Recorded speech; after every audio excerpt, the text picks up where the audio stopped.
ভুল প্রার্থীকে জেনে শুনে সমর্থন করলে কি গুনাহ হয়? প্রিয় ভাই ও বোনেরা, আজ একটা প্রশ্ন খুব বেশি ঘুরছে মানুষের মনে। আমি তো অন্যায় করিনি, আমি তো কারোর প্রতি জুলুম করি নাই, আমি শুধু একটা ভোট দিয়েছি, তাতেই কি গুনাহ? আসুন এই প্রসঙ্গে আমরা কোরআনুল কারীম কি বলে কোরআন থেকে উত্তর খুঁজি। মহান আল্লাহ রাব্বুল আলামিন পবিত্র কালামুল্লাহ শরীফের 5 নম্বর সূরা মায়েদার 2 নম্বর আয়াতে কারিমার ভিতরে ইরশাদ করেন, তাআওয়ানু আলাল বিররি ওয়াত তাকওয়া, তোমরা সৎ কাজে, ভালো কাজে, তাকওয়ার কাজে একে অপরের সহযোগী হও। ওয়ালা তাআওয়ানু আলাল ইসমি ওয়াল উদওয়ান, পাপ আর সীমা লঙ্ঘনের কাজে, অন্যায় কাজে, জুলুমের কাজে কেউ কারো সহযোগিতা করিও না। একটু থামুন। আল্লাহ রাব্বুল আলামিন বললেন পাপ কাজে, অন্যায় কাজে কারো সহযোগিতা করা যাবে না। আপনি কি মনে করেন সহযোগিতা মানে শুধু হাতে কলমে করা? কাউকে সমর্থন দেওয়া, কাউকে শক্তিশালী করা, কাউকে সাপোর্ট দেওয়া, কাউকে ভোট দিয়ে নির্বাচিত করা। তাই জেনে শুনে কাউকে সমর্থন করতে হবে, সাপোর্ট দিতে হবে।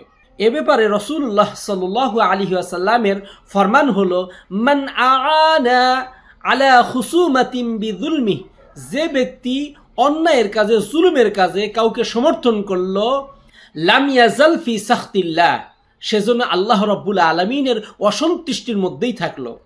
সুনান ইবনে মাজাহ 3598 নম্বর হাদিস। প্রিয় ভাই ও বোনেরা, যদি আমি জানি এই লোকটা জালিম, এই লোকটা মানুষের হক মারে, তারপরেও যদি বলি আমার লোক, আমার দল, তাহলে কি আমি আর নির্দোষ থাকতে পারি? আমি সমসাময়িক উদাহরণ দিতে চাই।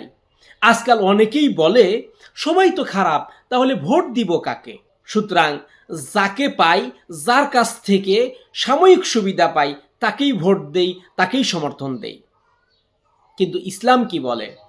সবচেয়ে কম ক্ষতিকারক এবং বেশি আমানতদার তাকে খুঁজে নাও।